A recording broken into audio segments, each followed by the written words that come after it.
Now that you know how to set up your multimeter, we will go through the process of measuring resistance. Confirm that your black lead is connected to the COM port and your red lead is connected to the port marked ohm. Confirm that your dial is set to the ohm symbol. Place the disconnected component away from the circuit. To measure resistance, you need to place your leads on the positive and negative terminals of the component. In the picture, we are measuring the resistance of a fuse.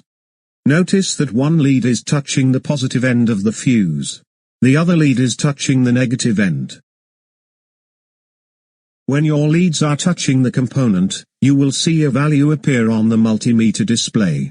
This is your resistance measurement. The display will also show the units of the measurement. For example, your display may read 200 ohms.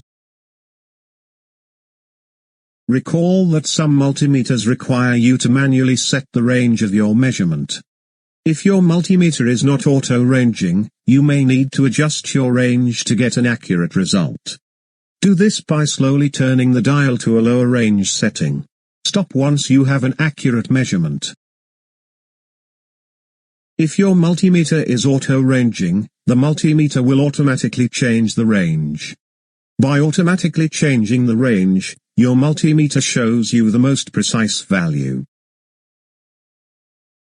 For example, look at the V measurements on this non-auto-ranging meter. You can see that there are values ranging from 2 to 1000 volts. If your meter dial is pointed at 1000, you are measuring in the range of 0 to 1000 volts. If you change the dial to point at 2, you are measuring in the range of 0 to 2 volts. The range determines the accuracy of your measurement.